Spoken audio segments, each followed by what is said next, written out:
मित्रों, कल हमने विज्ञापन के अंतर्गत विज्ञापन की विशेषताएं और उसकी विज्ञापन की परिभाषा क्या है, इसके बारे में कल हमने पढ़ा था।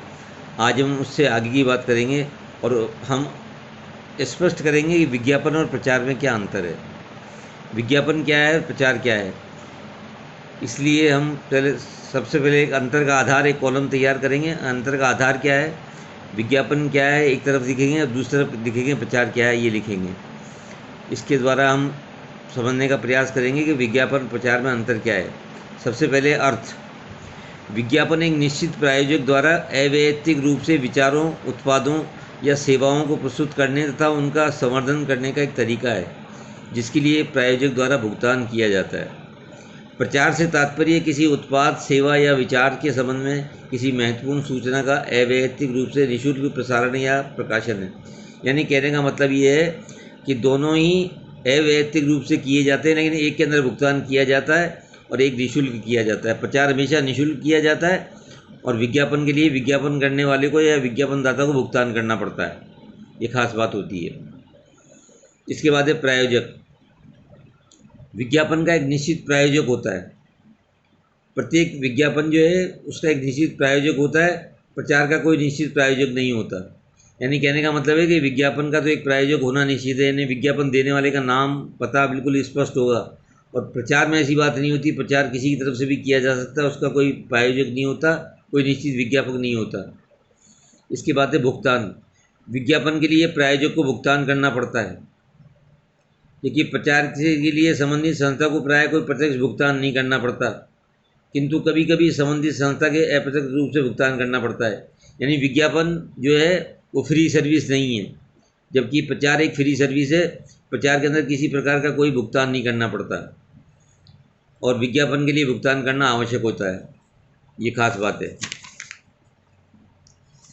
इसके बाद है उद्देश्य। विज्ञापन का उद्देश्य, प्रमुख उद्देश्य उत्पाद ब्रांड के प्रति जनसमूह को जागरूक बनाना तथा क्रय हेतु प्रेरित करना है। प्रचार का उद्देश्य किसी संस्था के उत्पाद या सेवा या क्रियाकलापों के संबंध में व्यावसायिक महत्व के समाचारों को प्रसारित करके जन सामान्य को उनसे अवगत कराना है, ताकि उस संस्था के उत्पाद और उसकी ख्याति में वृद्धि की जा सके। यानी दोनों का अर्थ है। एक का उद्देश्य है जनसमूह को अपनी ओर आकर्षित करना। जिनके लिए विज्ञापन किया गया उनको अपनी ओर आकर्षित करने के लिए तरफ से है। दूसरी तरफ प्रचार का उद्देश्य उत्पाद की ख्याति बढ़ाना है और जन सामान्य को उस वस्तु से अवगत करवाना है, या विचार से या सेवा से, जो कुछ भी है उससे अवगत करवाना है और उत्पाद की ख्याति में वृद्धि करना है। ये इसका प्रमुख उद्देश्य होता है।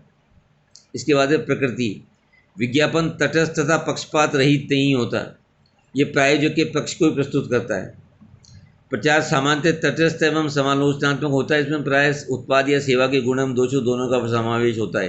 यानी विज्ञापन तटस्थ होता है। इसमें केवल विज्ञापन करने वाले का पक्ष ही रखा जाता है, दूसरे का कोई पक्ष नहीं रखा जाता। यानी दूसरा जो पक्षकार है, श्रोता जो पाठक हैं, उनका कोई पक्ष नहीं रखा जाता। जबकि प्रचार जो है वो सामान्यतः तटस्थ होता है, समालोचनात्मक होता है। इसमें उत्पाद या सेवा के गुण और दोष दोनों का वर्णन किया जाता है, जिससे कि आदमी परख करके, समझ करके और चीज़ों को ग्रहण कर सके। इसके बाद है नियंत्रण। विज्ञापन संदेश के प्रस्तुतिकरण, रंग, रूप, आकार आदि सभी पर प्रायोजक का पूर्ण नियंत्रण होता है। इसका कारण है वह इसके लिए भुगतान करना पड़ता है। प्रचार संदेश पर संदेश से संबंधित संस्था का कोई प्रत्यक्ष नियंत्रण नहीं होता। प्रसारण माध्यम अपने ही ढंग से ब्रांड के संबंध में अपनी राय प्रस्तुत करता है।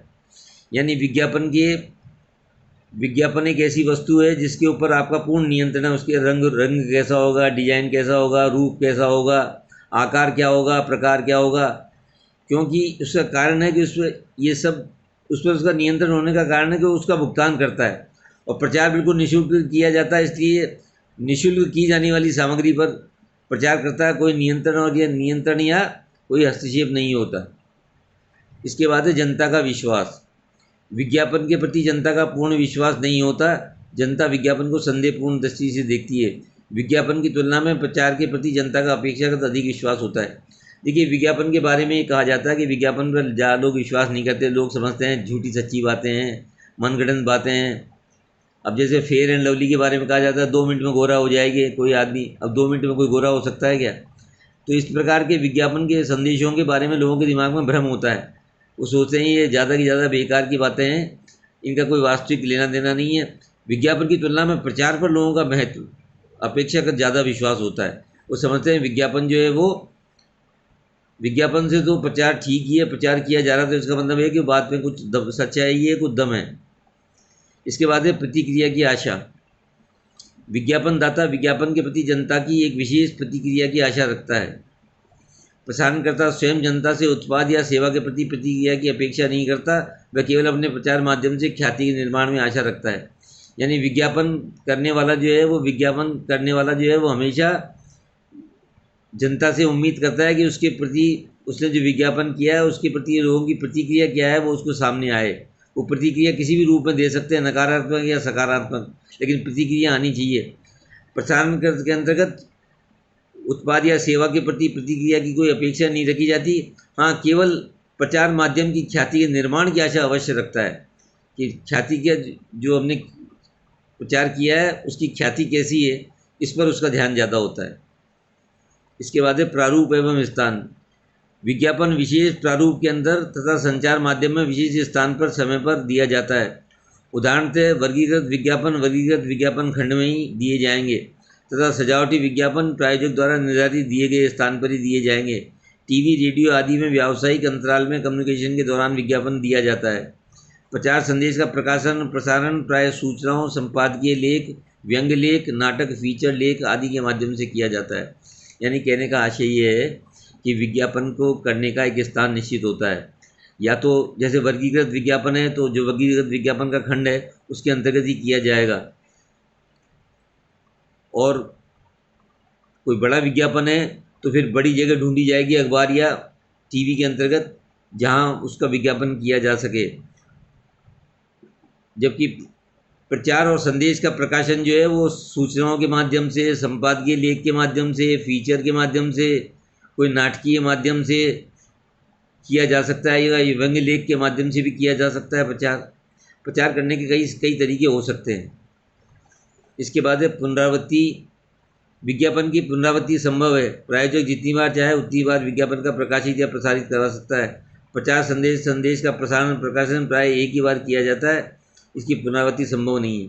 यानी विज्ञापन को आप एक बार करने के बाद दोबारा दिखा सकते हैं, तिबारा दिखा सकते हैं, चौबारा दिखा सकते हैं, 5-6 बार, 10 बार, 25 बार, जितनी बार भी आप चाहें विज्ञापन को दिखा सकते हैं। लेकिन प्रचार के अंदर ये संभव नहीं है। प्रचार के अंदर केवल एक ही बार प्रचार किया जाएगा, उसके बाद वो चीज़ खत्म हो जाएगी। इसके बाद है लक्षित समूह। विज्ञापन लक्षित ग्राहक समूह को ध्यान में रख करके किया जाता है, जबकि प्रचार संदेश जनसाधारण को ध्यान में रखकर किया जाता है। विज्ञापन करने के लिए लक्षित जनसमूह यानी विज्ञापन करने का एक लक्ष्य होता है कि किन व्यक्तियों के समूह के अंतर्गत किया जाता है। जैसे लिंग के आधार पर किस वर्ग के पुरुष है, बच्चे हैं, वृद्ध हैं, इनको ध्यान में रख करके किया जाता है।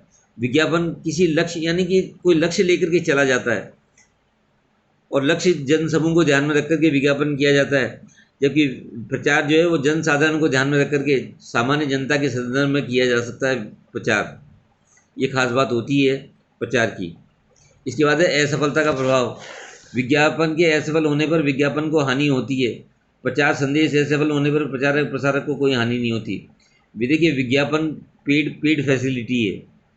विज्ञापन करने से पहले आपको पेमेंट करना पड़ता है। ऐसी परिस्थिति में विज्ञापन अगर असफल होता है तो आपको नुकसान होगा। आपको असफल होने पर आपको हानि होने की संभावना पूरी रहेगी। जबकि प्रचार संदेश अगर असफल हो भी जाए तो इससे प्रचारक और प्रसारक करने को कोई हानि नहीं होती है, इसमें कोई दिक्कत नहीं होती है। इसके बाद है संबंध। विज्ञापन के कारण प्रचार एक सीमा तक अपने आप स्वतः ही होने लगता है, क्योंकि लोग आपस में उसकी चर्चा करते हैं। प्रचार संदेश से विज्ञापन का उद्देश्य पूरा नहीं होता। देखिए, विज्ञापन के कारण प्रचार स्वतः होने लगता है, क्योंकि लोग आपस में उसकी चर्चा करते हैं। जो चीज़ होती है उसकी चर्चा करते हैं लोग, और जब चर्चा करते हैं तो प्रचार अपने आप ही हो जाता है। तो विज्ञापन के अंतर्गत प्रचार शामिल है, लेकिन प्रचार करने के अंदर विज्ञापन शामिल नहीं है। प्रचार करने से विज्ञापन का कोई भी हिस्सा जो है हमें प्राप्त नहीं होता है। तो इसलिए प्रचार के बारे में कहा जाता है कि प्रचार संदेश से विज्ञापन का उद्देश्य पूरा नहीं होता है। जबकि विज्ञापन करने से प्रचार का उद्देश्य पूरा हो जाता है, क्योंकि विज्ञापन करने से विज्ञापनदाता को ये फैसिलिटी होती है कि वो लोग आपस में उसकी चर्चा करते हैं, इसलिए उसको फ़ायदा हो जाता है। इसके बाद है डिज़ाइन। आजकल विज्ञापन डिज़ाइन प्राय पेशेवर विज्ञापन या विशेषज्ञ विज्ञापन एजेंसियों द्वारा तैयार की जाती है। प्रचार संदेश की डिज़ाइन प्राय प्रचारक या प्रसारक प्रकाशक द्वारा ही संपादक एजेंसी द्वारा तैयार की जाती है। देखिए, विज्ञापन की डिज़ाइन प्राय पेशेवर व्यक्तियों द्वारा ही की जाती है। विज्ञापन एजेंसियां जो होती हैं या पेशेवर व्यक्ति हैं, उनके द्वारा ही विज्ञापन आजकल किया जाता है। प्रचार संदेश जो है वो प्रचारक और प्रसारक और प्रकाशक के माध्यम से अपनी जैसी वो इच्छा चाहें अपने हिसाब से वो तैयार कर सकते हैं।